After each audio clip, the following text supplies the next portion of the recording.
All right, we are back this week. We are back live in the mob. We have Chad Reynolds from Bang Shift. Everybody give him a round welcome applause for being here. Thank him for coming and visiting us this week. Uh, Thank Chad, you, gentlemen. I appreciate it. I appreciate you taking a little bit of time out of your evening to talk to us and tell us a little bit about what you do and everything.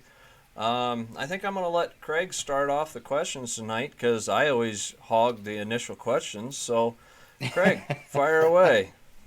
Well, thanks for doing this, Chad. Absolutely, dude. Um, I'm a now, fan. You guys are awesome. So I appreciate you guys, asking for me to come on and be a part of it. It's cool for sure. I appreciate it. absolutely. So I'm a self-proclaimed. I'm an enthusiast of the Tri Fives. Obviously, I started this group or page, but these two guys are the racers, so they know more of the racing stuff than I do. Um, but I'm on Instagram, following everything I can. Anything Tri Five, I'm looking at. So that's kind of where I'm coming from. So I guess as I was going through today, looking at pictures of your 56, I saw one where you're driving through the rain. I was pulling up the images earlier, Yep. and I mean, a to be just taking old cars through the rain, and they're not rain tight, so that's um, Oh that's a no. battle in itself. Yeah. Uh, Yeah, and that one is a pretty particular deal. The rain you were talking about was actually that was the inaugural trip, quote unquote, of the car, and it was 2005 Hot Rod Magazine's Power Tour, and um, the the rain was a hurricane.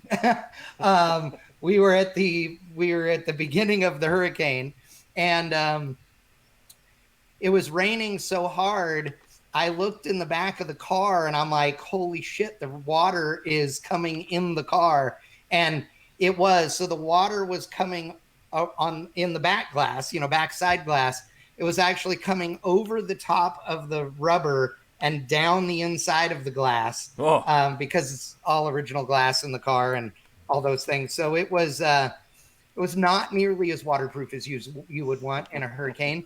And oh, by the way, no windshield wipers either. no, It not turns not out the even windshield like wipers are way overrated on a Tri Five Chevrolet. Rain not X, even however, is the shit. not right. even vacuum operated ones that as soon as you put a big cam in, the wipers quit working. Period. None at all. They did not exist whatsoever. There were a set of wipers on the car at one point, but that was on drag week, and that was a whole other thing. That's another story. We'll go over that one too. But yeah, that's a Yeah. whole other thing. Perfect. Say, Chad. Now, a little bit of give us a little bit of history. When did you? I mean, is this your first Tri Five, or how long have you liked Tri Fives? So yeah, it's kind of funny actually. So I grew up in Northern California, in a hot rodding and racing family as a Camaro guy. Right, my dad has a '68 Z28 Camaro that he bought brand new. Um, it's been an NHRA stock eliminator car its whole life, and and that's what we did. Right, I mean, we drag raced and we would go to good guy shows and that kind of stuff with the race car too, but we're talking 557 gears, Super T10 Oh, crash shoot. box. I mean, this is what we did. Slicks, I mean, that was what we did. So, um, my first car I still have, is a '69 Camaro convertible. Um, Former NHRA stock eliminator world champion car, multi-time national record holder, has a really awesome history. It's just a fun car. And I street raced that car growing up. We raced it obviously at the track as well, and did all those kinds of things forever, right, with it. Um, I was never really a Tri Five guy. I mean, I liked them, right? But I wasn't Right. like oh my God, I got to have a '57 Chevrolet guy, right? But Right. a good friend of my dad's, Alan Pontier, who's actually where I get my middle name, because my initials are Carr. Okay, it's Chad Ah, Allen that's Reynolds. just that's Yeah, just too cool. I am not on accident, obviously. So anyway, Alan had a 57 Nomad with a big block in it and a 4-speed and all these things. He still has the car. He's had the car since like the mid to late 60s or whatever. And it is just street machine cool. It's so rad. But anyway, so I knew Tri-5s, right? And I'm a Chevy guy and I built a lot of cars. But when I moved to Texas, I worked in the corporate world and did all these things and like wore a suit and tie and crap. It was horrible. And then decided to get out of that and started building cars for a living, right? So I had my shop and I was building cars and I was doing customer cars and what have you, but I had went to buy a car one night, and what's funny is I can't remember what the car was now. I want to say it was Right. El Camino, but I can't be 100% sure on that. Whatever it was crap, and I didn't end up with it. But on my way to see it, I drove by a field and a barn, and there was a 56 Chevy station wagon in front of the barn kind of thing, right? So when the El Camino doesn't pan out, I go back to where the wagon is, and I start looking around. And I go through the fence and like walking around the barn looking at this car, and literally the of the shotgun. Like, Wow. legit, what the hell are you doing on my property? You know, I'm like, I don't shoot, you know. And $400 later, I end up with this 56 Chevy station wagon on the trailer. It had no floors in it. The seats were in it, but I don't know how. I mean, because there were no floors in this thing. The rockers were okay, except the driver's side, which you can see in the photos. The driver's side has gotten gashed by something. Right. So I bought this thing for $400. And again, I didn't have any need for it, didn't have some overwhelming desire to own it. None of those things. It just spoke to me for some reason. So the thing was, I then parked it in the corner of the shop, and it just sat there. And every body panel on this thing was original except the hood.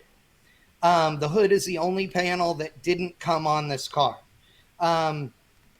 Subsequently, I'm replacing that hood with another hood that looks like it came on the car, but didn't. But it's also, it's got 125 louvers in it and stuff. It's super rad. But anyway, Oh, so cool. buy the car and I start to accumulate parts, right? Like everybody does.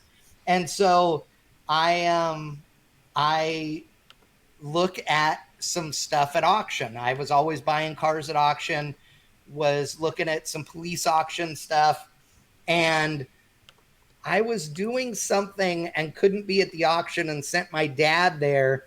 And anyway, went Plano Police, Plano, Texas, okay, which is, you know, right here basically where I'm sitting now. Mm-hmm. Had a 94 Caprice 9C1, 5.7 liter cop car, an Impala SS, right? And it had been rear-ended. And it had been rear-ended and then hopped a curb. And they totaled it. And they totaled it for no reason because they're retarded idiots. Now, what year did you say that? What year did you say it was? It was a 94 Caprice 9C1. 94. Yep. And this is in 04, let's say, somewhere around there. Yeah, it's 04. Right. Like, it's late 04, early 05.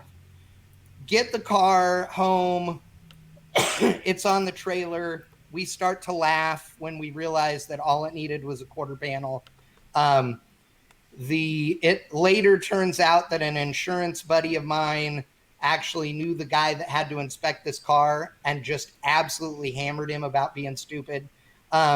Because literally it needed a quarter panel. Like, dude, Daniel, you'd have fixed this car in a day. Like, Fix it. Yeah. Literally in a day, you'd have fixed this thing. The reason they totaled it is because the floor on the right rear was shoved up into the car. Because when it got rear-ended, it hopped over a curb and onto a water pipe. And I literally sat in the back seat and stomped my foot once, and the floor popped back down. Wow. That was it. Really? Dude, we put a battery in the car, fired it up, and did burnouts in it in the driveway until the tire popped. I mean, that was it. So all I was going to do was take the engine and trans out of it, and then I was going to see if I could figure out whether I could make the spindles work, maybe do a steering rack or something like that, use the factory chassis and make some of these parts from the Caprice work. And then I started measuring stuff. And while the track width was a little wider than I'd want, ultimately, Right.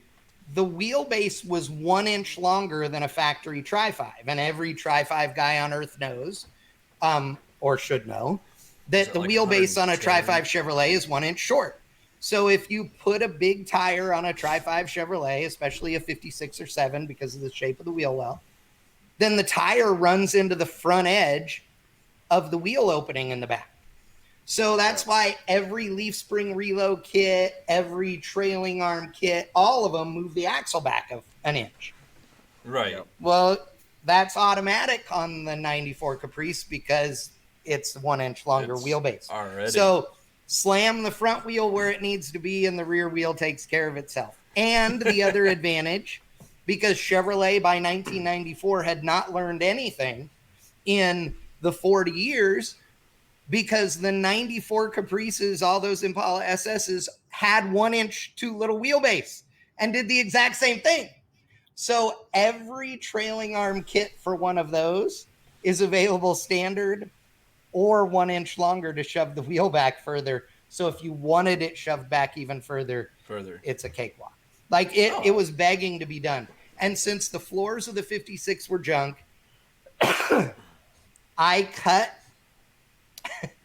we cut the floors out of the Caprice right at the top of the trans tunnel, okay, and straight across and down at the rockers and all the way to the back and over, right, going up the frame, okay, basically to the top of the kick-up, right, and cut all the floor out of it, pulled the body off of it.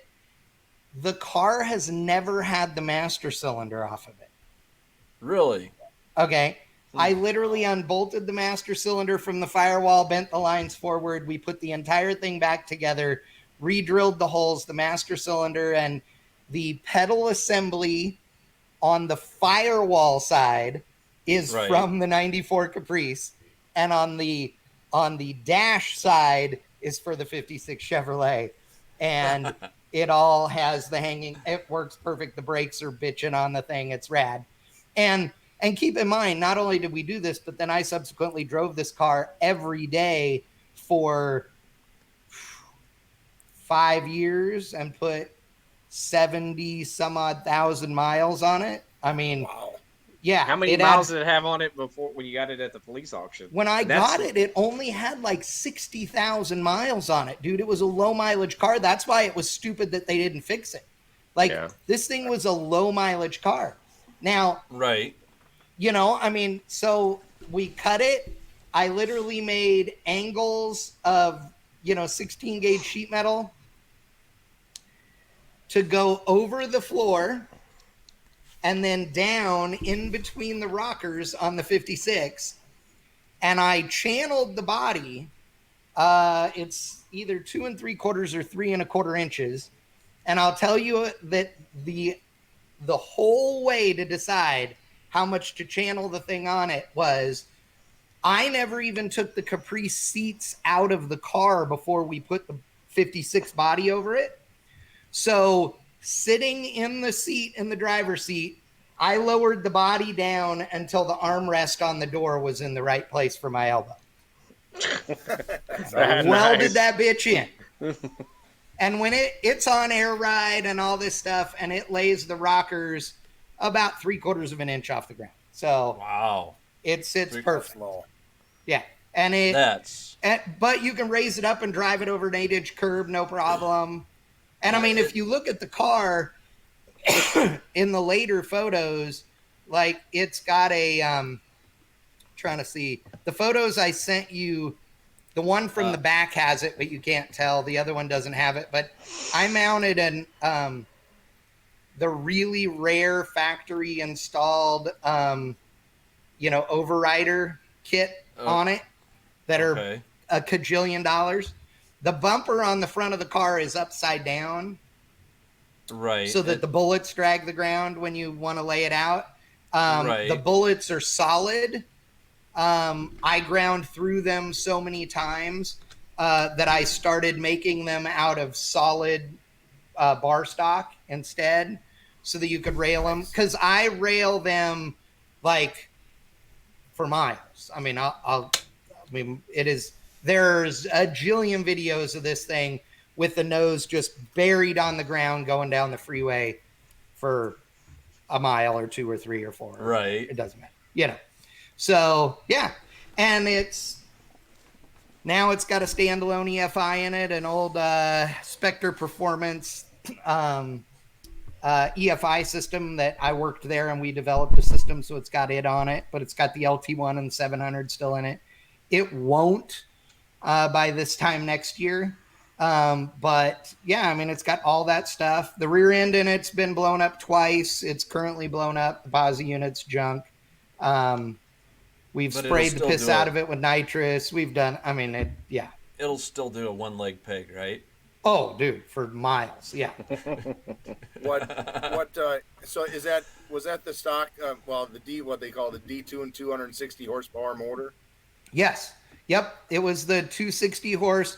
Now like I said, I put a standalone EFI on it, and an EDIS wheel. I don't know if you guys are familiar, but it's Ford's trigger wheel. It's a 36 minus, 2-tooth wheel with a LS1 crank position sensor that I made custom on a mandrel for the front of the balancer. And then it's got coil on plug, if you will, ignition. They're big brick coils with separate posts, but it all works off of that. It's sequential fuel injection. And right. When we did all that, and it spent considerable amount of time on the dyno and stuff doing, mean base timing and a lot of stuff on a Mustang chassis dyno. We made like 54 horsepower at the tires more, with no engine changes of any kind other than a cold air kit and 2.5-inch mandrel bent exhaust. I mean, but it's got a lot of tuning on the fuel injection. And like I said, we drove the thing cross country a bunch of times. So you were able to zero in on the timing with what you made on the wheel. And the coil on plug is out. So you got it, precise, not just a little back and forth with that. Yeah. Well, and it's one of those things where one of the things I think guys don't do enough of is, especially if you have access to an eddy current dyno, which will hold a load, then what you do is, and we did this on this thing. So let's say you just pick a mile an hour, right? 35 miles an hour. So you're cruising along at 35 miles an hour on the dyno and you make it stay at 35. Okay. It won't allow the car to accelerate. Well, you can sit there with your foot barely touching the pedal, right? And you adjust the timing and the torque will go up, right? You can maximize torque with your timing and your fuel, right? You get everything set.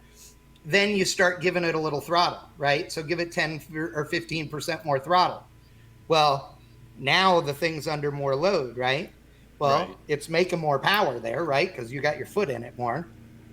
Again, you adjust fuel and timing till you get maximum torque, okay? Well, you just keep doing that until, literally you'll be wide open at 35 mile an hour.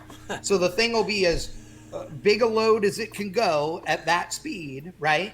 And, locked in gear, and you adjust the timing, and you do that for all the areas so that you're building it all into your timing and your fuel, tables. And it makes insane difference in drivability and acceleration. the car was, before that, the car would do a burnout if you had water down or whatever. And, and it was, and it was fun. Right. But after that, from the hit, the thing would just blaze the tires like through second gear, and it would bark the tires in second at anything over half throttle. I mean, it picked up more than a second and a quarter mile. So, okay. I mean, it shows you this is like tuning is really important. If you do it really right, important. Dude, you can really make a big difference in a car. That may be a solution to a lot of guys with Phytech, because I know a lot of guys with Phytech, when they start getting performance stuff, whether it's a blower or a big block with a huge cam or whatever, they start running into tuning issues to where it doesn't want a cold start, and when it's running, it's got issues or whatever. So on that Eddie, what kind of a Mustang dyno you can. Yeah, Mustang dyno, you can put a load on it a lot easier than the other ones. What was it that you said the dyno has to have, Chad? It needs to be an eddy current dyno, which means that it can hold a load. So, like an old dyno jet used to literally just be a drum of concrete, and it was just measuring how fast you could spin it up, which is why you always had really like happy numbers on a dyno jet compared to a Mustang. Now Mustang can load it more. Right. Now, dyno jet, you can buy an eddy current dyno jet now. Super flows are that way. Some places run them under a load, some don't when you go.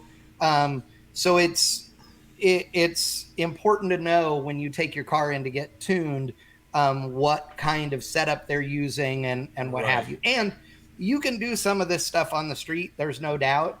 But yeah, it's kind of cool. Right. And I mean, we were lucky. I mean, we had a dyno at work. I mean, that's right. I mean, we were on the dyno all the time. So, and we were doing development work on a completely new standalone electronic fuel injection system. So we needed to be doing those things every day. So, we also went and rented,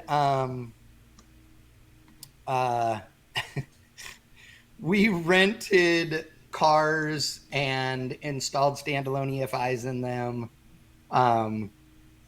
That's probably all I can say without getting some people in trouble. But yes, know that there were a bunch of rental cars with Hemis in them and stuff that were running on a standalone EFI years before anybody else did it.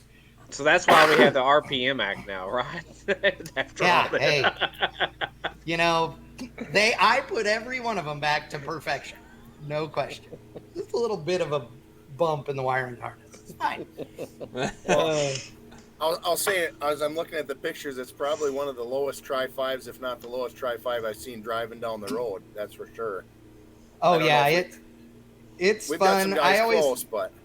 See, and I grew up as a mini truck guy, right? So air ride on mini trucks and stuff was my jam. And so, like, this thing tucks lug nuts in the back, like a bunch, as you can tell in the photos. Oh, and it's, it's one of those cars where this car happened by accident. Like, I know it sounds like it didn't because, I just told you what we did to make it. But the truth is, this car was supposed to be a total show car. It was supposed to be now patina like copper, show car, like what? Was it supposed to be like a patina car show car? No, or was it? No.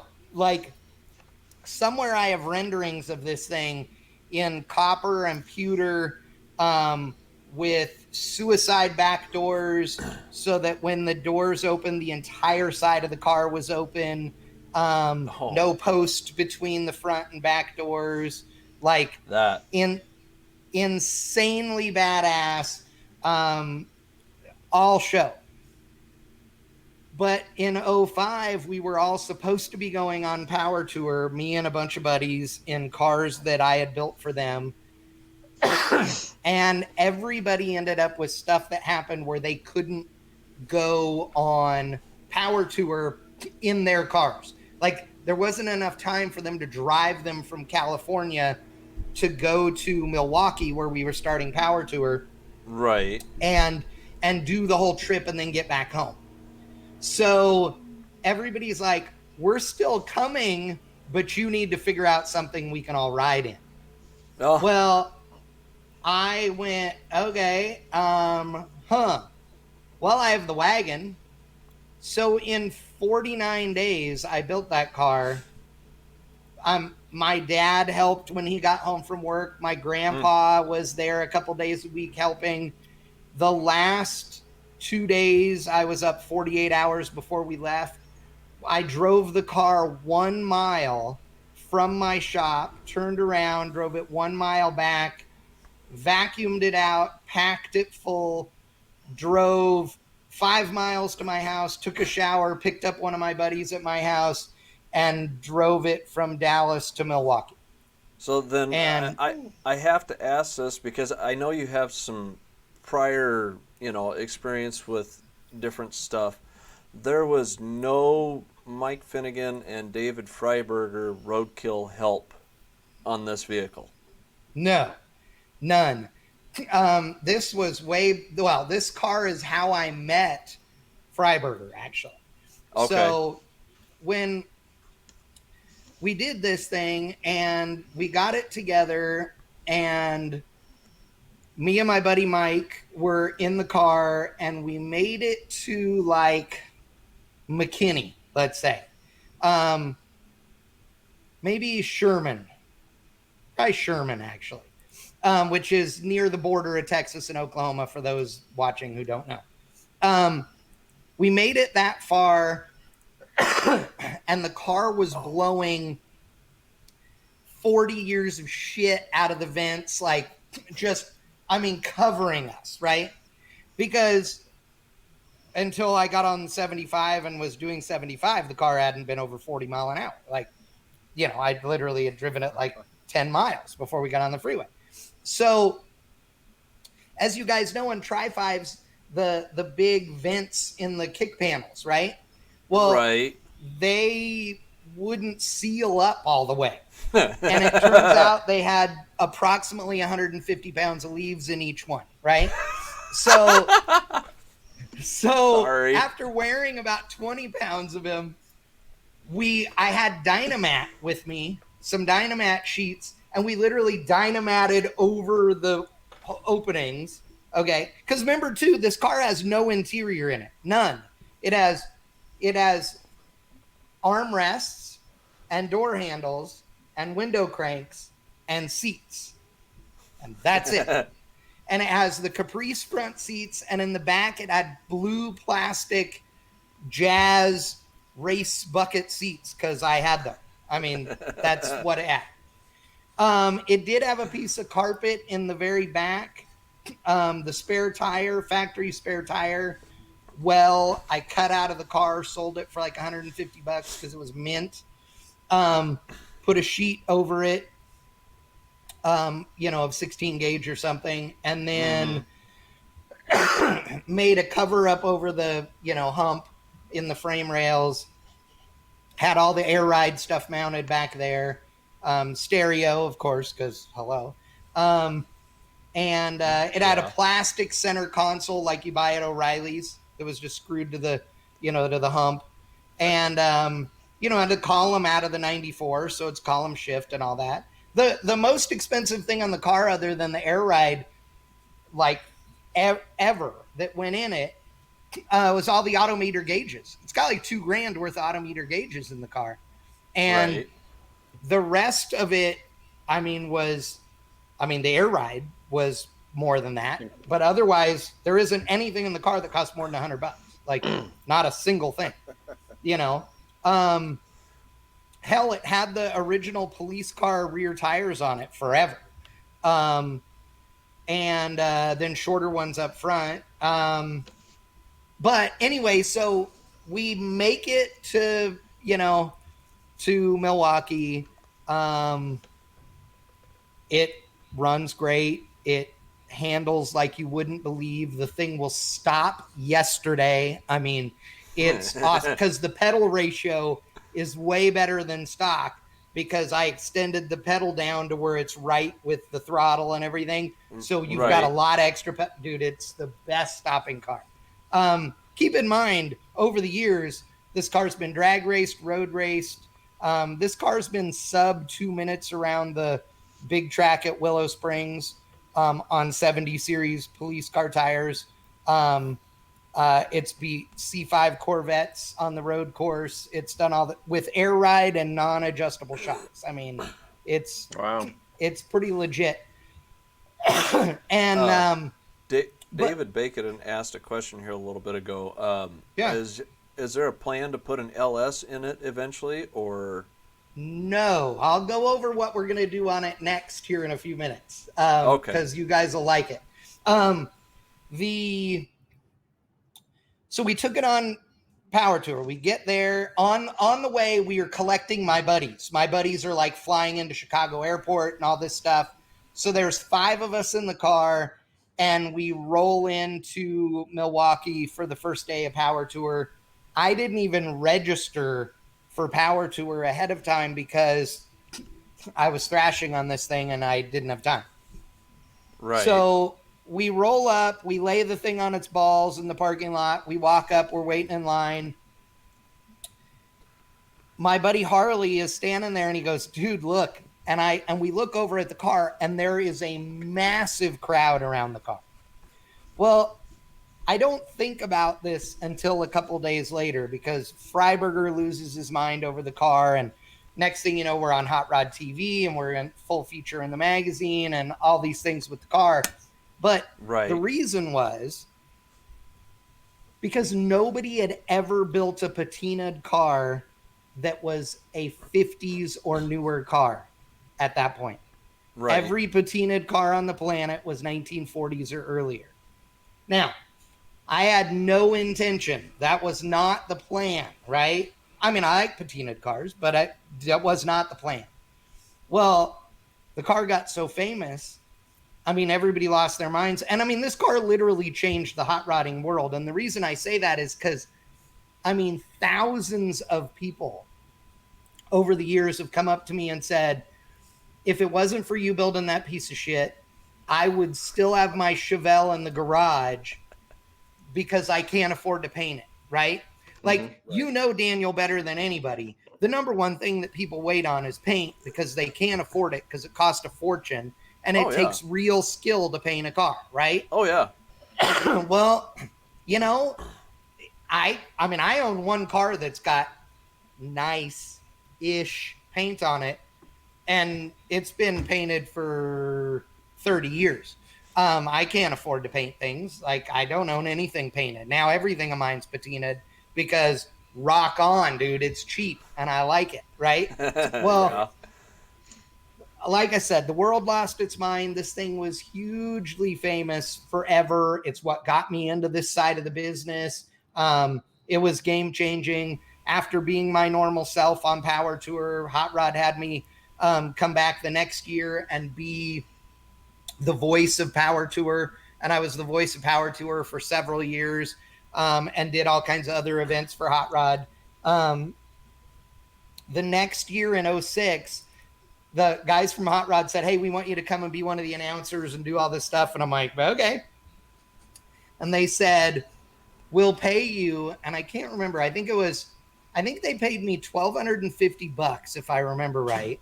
So they paid me $1,250 to be the announcer and covered all my travel and my expenses for the entire week of Power Tour. So I'm like, hold on. I'm going to close my business anyway and go on this trip and spend my own money, or you're going to pay me and pay for the entire trip. Yes. Okay. And I told them the only way I'll do it is if I get to still drive my car. And they're like, oh, we want you to bring the car. The car is so famous. You got to bring the car. So I literally got paid to go on Power Tour for several years and drive this thing every year because everybody worshiped the thing. So yeah, it was great. And right now it's sitting in storage in Kennedale on the trailer. It's been just sitting neglected for the last few years. But it is going to get a new lease on life. So you asked about a LS. No, it is not getting an LS. Anybody that knows me also knows that I have a 66 Bel Air station wagon. That was my late wife Daphne's car. Yep. And that car, has been on the fastest car and done a lot of drag racing with it and all these things. It has a 400 cubic inch small block in it that was originally a blueprint crate engine. The short block still is, but now it's got big CNC ported trig flow heads on it, port fuel injection, bunch of stuff, and a big F1X Pro Charger. So that thing weighs 1,000 pounds. That's in Daphne's wagon right now? Yeah.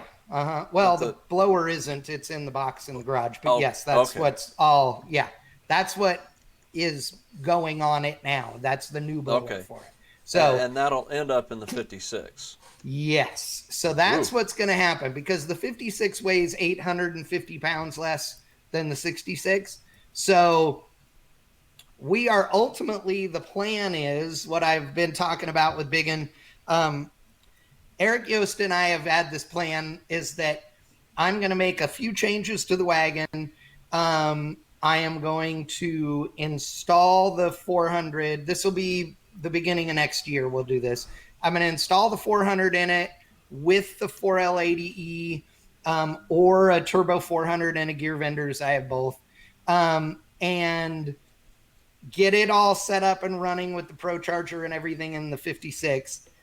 Drive it to North Carolina to Biggin's shop, where we will mini tub the thing and put a cage in it so that it holds a 28 1050 tire under it, on air ride, sitting this low, and make it into my no prep fun race car. Yeah. And then we'll put an LS, just a 5.3 with rods and pistons in it, and a single 76 in Daphne's car, probably with a T56 Magnum 6-speed actually, or maybe a TKX 5-speed, one or the other, so that we don't race it anymore. It's too heavy a car to race.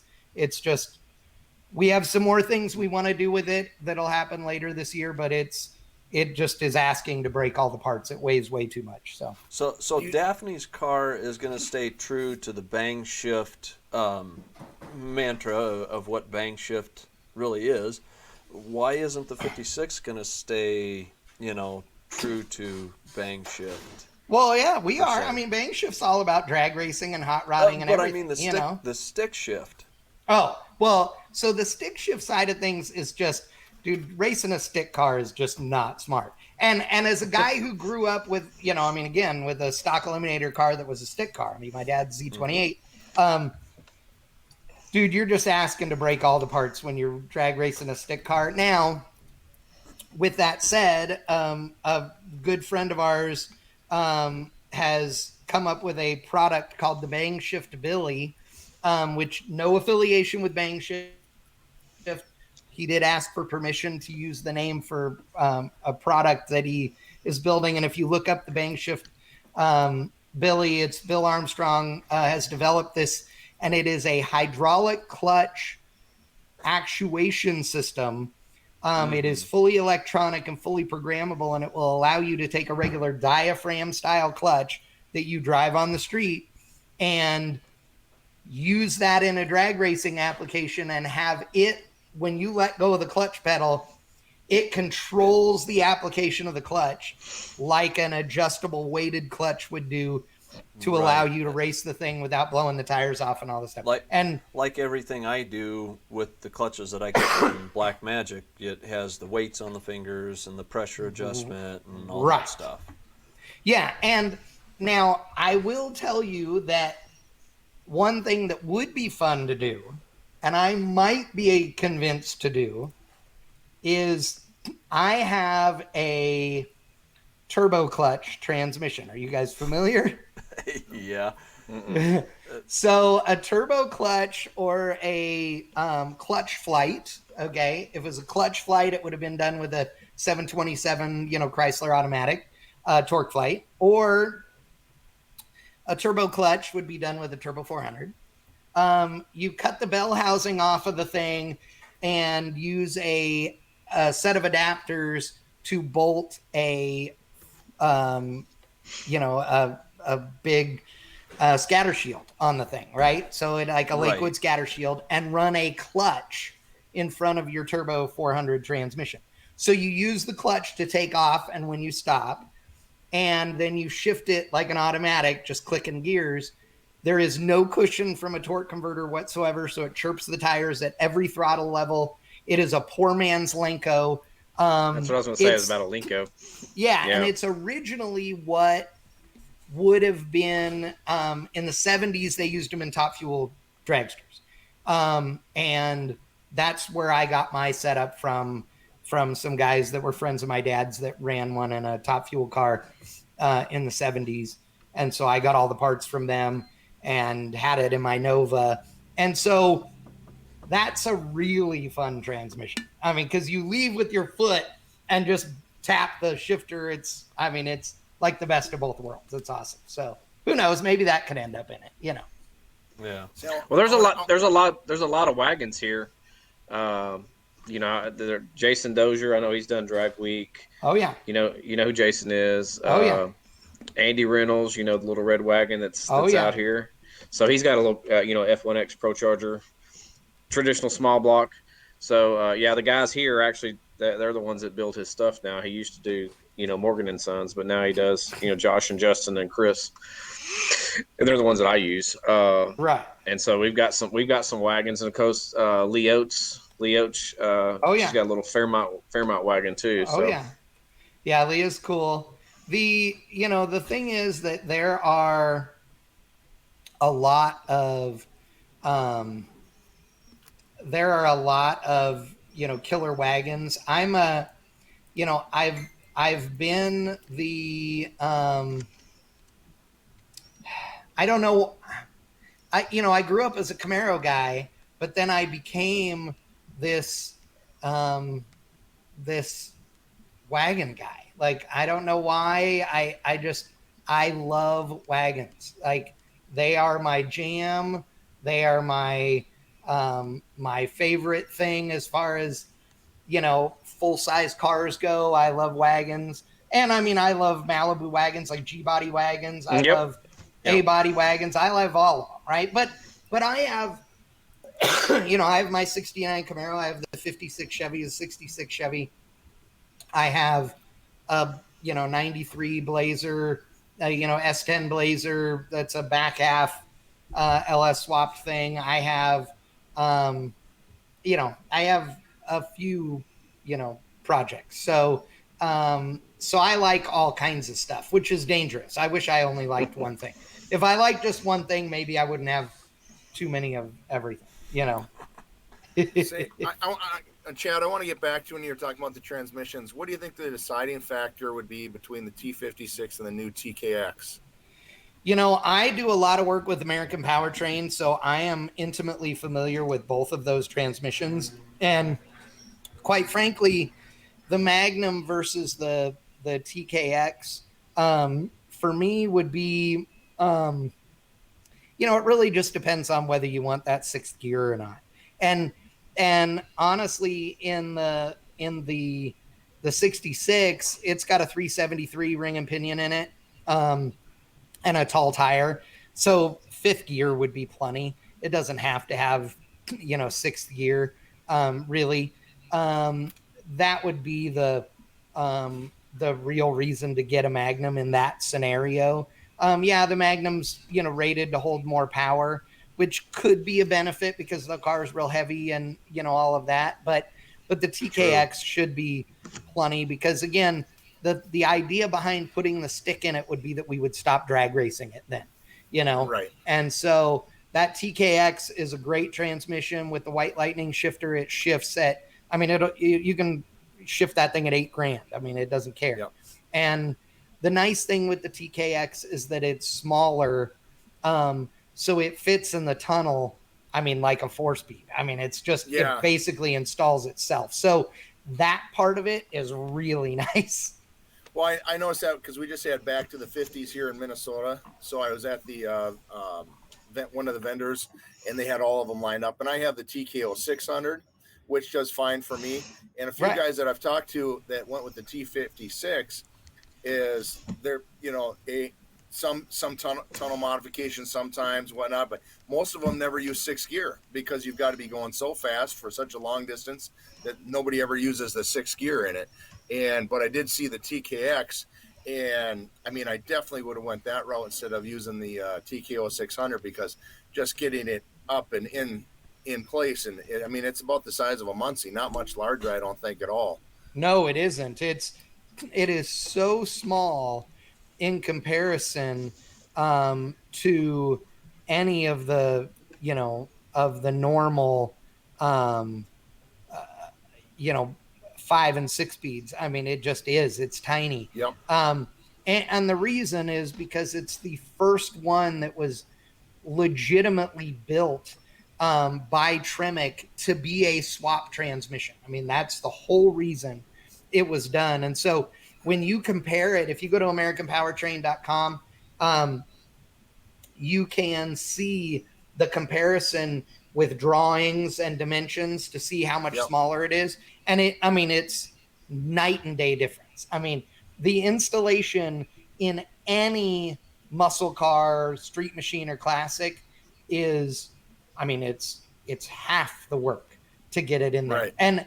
And I say that having done them in a bunch of cars, right? With like the TKO 600s and what have you. The TKO is, even though you can make it fit and you can do all those things and it's a great transmission when it's in there, you are banging it in there, getting it up in there and getting everything set. I mean, the TKX, legitimately, you pull the old transmission out of the thing, let the back of the motor drop down, like pull the distributor cap if you got a small block, let the back of the motor drop down, slam this thing all together, and jack the back of the trans up and put the cross member under it. I mean, It's like putting a Muncie in. You're 100% right. It just isn't hard at all. And it's so much lighter. I mean, it's crazy. And yet, everything about it is stronger. All the surfaces are gasketed, which is way better than the old setup. It's got stronger supports from a bearing perspective. The gears are stronger. The synchros are better. I mean, there is just not a single thing about it that isn't better than the TKO was. And because they went, okay, what was good about the TKO? We'll take these things. And what else do we want? And they added every single thing to it. I mean, that transmission's a game changer. Well, they made it compact, and what I believe the guy was telling me, because I was, even though my car's done, I'm still interested in learning what the new thing is. Of course. And they took the 5th gear out and they put the overdrive behind it. Does that mean, did I say that right? Yep. And so because it's out of there, everything's more compact, everything can be stronger, and they put the overdrive gear because you're not running torque and horsepower through overdrive anyways. So that kind of, I don't want to say it's standalone, but it's basically tucked in behind everything on the transmission, and that's what makes it so small. And it's, all of the design elements on it were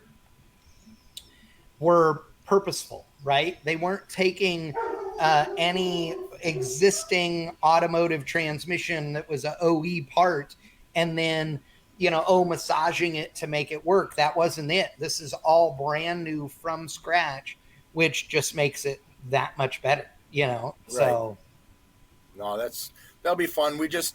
I've put mine in and out 3-4 times. I've got my small block does not lean back any more than it can because I've got a small supercharger and tall valve covers, everything. So I can only go so far back. So I've got to turn it at 90 degrees to put it in. Yep. And rotate it back up. But we just did Richard Owens, who's got a big block, 468, but he moved it 2 inches forward. So when he lets it sag, we could just slip it right on. And then we pushed it up, got his tranny mount in. I was like, well, that's a lot easier than mine. But anywho, am I supposed to read that, Dan? I got to put my glass. It says approaching 50 minutes. Okay. So I put my glass on, but yeah, no, I mean that's so. I see the TK. I mean, especially putting it in the 66. I mean, no problem whatsoever. Oh That's yeah. you know what it is. So Well, very cool. and I'm one of those guys that thinks that, you know, that uh, having a clutch pedal is awesome, right? I mean, I love driving a stick car.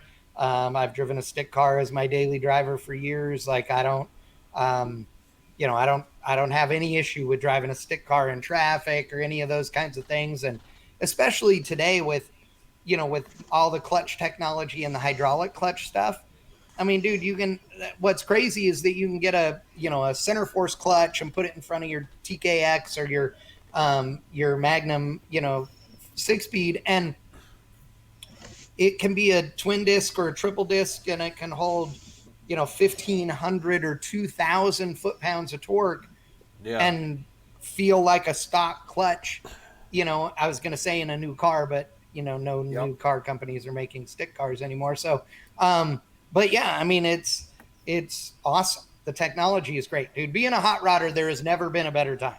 Like, we can romanticize all we want about the good old days that we all know and love, but dude, I am telling you, it has never been more exciting to be a hot rodder or a racer. That's the biggest thing I would have done different. We talked a few weeks ago with Sherry Lynn, Westridge from Overhaul. Sherry Lynn Westridge. Oh yeah. Yeah, and she is part of her company's Malwood, where they basically make aftermarket pedal hydraulic systems that goes right into your car. And if you know, if that would have been around when I did mine, I would have definitely put hydraulics in, because I've got a stiff clutch, and I don't have a problem in traffic, but it does get tiresome on the leg. So yeah, no, absolutely. Cool. All right, I know I got one lap. Go ahead, Dan. I was just going to say, I know the big difference between, you know, my street clutch and my race clutch. I got a center force street clutch, and I got a, you know, my race clutch. My race clutch is like 400 pounds on the pedal, or not even on the pedal, you know, down on the fingers at best, you know, plus counterweight. And actually with the counterweight and everything, I'm running even less pressure on it. And then when you got my street clutch, that's like, you know, 1,500, 2,000 pounds. And, you know, that sucker's diaphragm, center force clutch, you know, you're sitting there at a stoplight like, oh, okay, you know, not quite getting clutch leg like I used to 20 years ago, but it's there. Oh, yeah. All right. So my last question for you, Chad, is when you do ribs, do you like to put mustard on to bond the rub, or do you just like the dry rub on the ribs? No mustard. So I am a Californian by birth, but I am a Texas by barbecue. So I am all Texan on barbecue. So in my opinion, you rub directly on the meat. Now, have I experimented? Have I played with different things? Absolutely. Would I? We don't care what you did in college, Chad. Yeah. Hey. There's no video. So I personally am a dry rub, lay it on. I like heavy use of dry rub. I am, as Daniel knows, I like to do like pulled pork a lot. I like pork shoulder. If I do ribs, I don't do baby backs. I'm sorry. I don't care about a little bitty rib. I like St. Louis style big spare ribs. I just think they're better. And I do my ribs for a long time. I do my pork shoulder for a long time. I like a big, heavy bark on my barbecue, for sure. Oh, very cool. Joe Miller here in the mob says, by the way, Chad, awesome coverage throughout race week. Thanks for baking out in the sun to bring us the live stream. Yep. Dude, I'll tell you what, I appreciate that so much. You know, we love doing it, and obviously Rocky Mountain Race Week is very near and dear to our hearts. Been involved in that thing since the beginning. You know, officially that event is, you know, Matt and June's.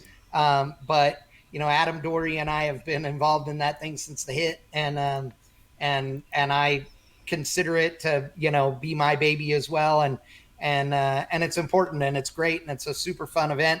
And I'm glad everybody enjoyed it, because honestly, I have to do a Facebook post about all this, but I left Friday morning out of Omaha on a 6:30 a.m. Well, supposed to be a 6:30 a.m. flight, ended up being a 9:30 a.m. flight, but out of Omaha to fly to North Carolina to officiate Lyle Barnett's wedding. And I hadn't slept in a week. We left early and helped the Taylors work on the 55. And so, we got no sleep hardly at all for the entire week. I was dragging, of course, went to the wedding and partied like a rock star and all of that. Left the wedding on Sunday night, got home. Monday was okay. And then Tuesday, so 2 weeks ago now, I got sick as a dog. I'm talking the worst, nastiest cold I've had in years. Turned into a big, gnarly sinus infection. I've been on antibiotics for a week. Tomorrow will be a week. And I'm starting to feel like a human again, dude. I thought I was going to die the week before last. I mean, I know exactly it was how bad. you felt. I had that here about a month ago, and I'm still got drainage down the back of my throat and crap. Yeah. And Dad's just getting over it. Mom's just getting over it. So. Yeah, that's why I'm coughing, guys. So I apologize for that. But yeah, dude, it was like the doctor said, have you been, getting sleep? Have you been? I'm like, no, I don't get sleep anyway. But, but I told him the scenario. He's like, oh my God, hate to break it to you, dude, but you're 48 years old. Like, why are you acting like an idiot? But because it's what we do. So right. No, very cool, man. Very cool. Yeah. Well, I think this week that's kind of where I'm going to kind of put us at this week. Chad, thank you for joining us. I really appreciate you taking your time. Dude, thanks for letting me come on and for asking questions and letting me tell the story. And, I think what you guys are doing is great. And Daniel, I appreciate the help. You helped me with our live deal as well. So, yeah. I mean, the OBS Ninja stuff was great. I'm glad that you guys are doing well and doing the show. And anytime you want me on, I'm down. Anytime. Well, yeah, we should talk a little bit more about the upcoming thing on the 56. I had a Pro Charger. I had a F1A 94 on my 56. Traditional 23 degree small block. 56? What's the name of that 56? I can't remember. Rusty. Gold Digger. Yeah. Oh, yours. Oh, gotcha. Gold Digger. Mine's Right. Gold Digger. Now, of all 4 of us on here, 55, 6, or 7, which is best? Five. Six. Sedan. Hard tops. Sedan. 6. No, so I'll tell you what, I didn't care because I wasn't a Tri-5 guy, remember? I mean, I didn't care one way or the other until I had one.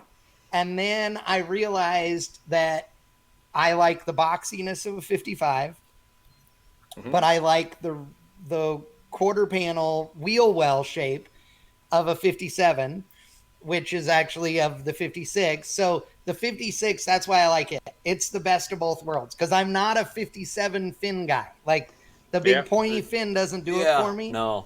But I mean, again, no bashing on anybody that has them, because if you're as excited about your 57 as I am about my 56, then you rock, so as far as I'm concerned, it doesn't matter what you got. You can be a Mustang guy, God help you, but if you're a Mustang guy, as long as you're as into your Mustang as I am into my Camaro, then you're an all right guy. Hey, I got 67 Camaro bucket seats in my 5.5, so we're good. Well, there you go. See? Yeah. Yes. Yeah. That's excellent, because no headrest. That's awesome. Right. So my rack uses, manual rack uses 69 tie rod ends. So there we go. So, so as long as it's got Camaro parts in it, it's okay. Dude, I don't think mine has any Camaro parts in it. I don't know. Mine doesn't either, so. Yeah. But dude, you want to know what's funny about, like, I hope everybody watching understands like how unfinished this 56 is. If you were to walk up to this car right now and open the hood and look inside behind the headlights, there is a coil of wire, for the headlights, because it has a full painless wiring kit in it. Right. But not 1 inch has been cut off of the end of any wire in the car, because the car was supposed to come home and get torn apart. Like, it literally was put together temporarily to go on power tour and then never brought home to be taken apart. So is Right. you said it was in Kennedale, right? So Yeah. is it by the old racetrack at Kennedale? Actually, yeah, not far from there. Yeah, it's Okay. in Daphne's parents own a building over there with a big storage lot in the back, and so Okay. it's in there. Yeah. We should go hang out. We'll do a live feed. We'll go over and do a live feed of your car. Oh my God, We'll do yeah. that. Well, Dude, it should it because is- he just got let into the mob, so you got to do a live video of it now. Yeah, there you go. Well, yeah. dude, it is, I mean, full of parts. Dude, it's got transmissions in the back of it, cylinder heads. I have a transmission problem. I didn't know this until I was getting ready to move, but I have a transmission problem. So I have a lot of transmissions. You'd think I'd own a trans shop. But I gave away a bunch of transmissions and sold a bunch of them before I left, and I still have enough to put 2 in every car I have. It's not Do good. you have any T5 transmissions? Some old T5s that you need to get rid of? I do not. Just trying that to help, I do just not trying to have. help a buddy out. Just trying to help a buddy out. All right. that's cool. Well, I do appreciate everybody for watching tonight. I appreciate you guys for joining me. Chad, we are definitely going to figure and schedule a second date to have you on, either later in July or sometime in August. Maybe after our really neat guest that you actually went and helped finish their car for Rocky Mountain Race Week. I hope I didn't give away too much information in that last little comment there. But Dude, let me tell you, that car made me absolutely despise the thought of putting windows in a Tri-5 ever again. Let me tell you. Oh, well, they aren't too bad. Oh yeah, you try doing them in their Lexan, and yeah. Oh, yeah. And they're 2.5 inches too big everywhere, and the curbs are in the wrong spot, and oh god. Yeah. Uh-huh. Yeah. Well, if you're gonna have them on, it will be awesome. They are wonderful people, and I am glad, because that car it's awesome in person. It is just epic. It is so Awesome. much fun. That's what we want to hear, and I'm sure that one will be a blast. And our next guest coming up is going to be Scott Sullivan, July 19th. He's another car builder, Dude, extraordinaire. Cheese Whiz, come on, dude. Hello. Yep.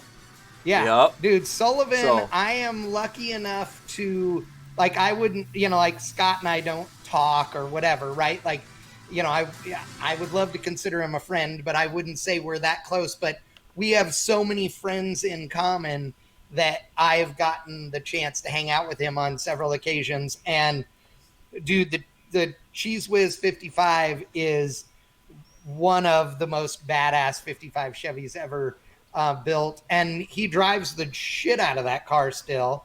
Yep. And he's just such a nice guy. And Sullivan is, I mean, come on, dude. He is like one of the icons of Pro hot Street rodding. Ever. Yes. I mean, Yes. dude, like, seriously awesome guy. He's way cooler than I am to be on this thing. Well, hey, Well, again, like I said, I don't mean to cut everybody off, but this week we need to conclude our episode this week. We're pushing over an hour this week, and I try to keep them around an hour to keep everybody focused. I do want to say thank you for everybody for watching and joining. I want to thank you guys, Absolutely. Joey and Craig and Chad, for joining us this week. And anybody else that has watched and whatnot, thank you for watching. And those on YouTube that have made it to the end, please check down and below. There's a link in the description to prior episodes so you can watch and check them out. And thank you, everybody. Like and subscribe. Like Yep, and like and subscribe. subscribe. Thank you very much, and have a good week. All right, guys, thank you so much. It's been a pleasure. Absolutely, man. All right.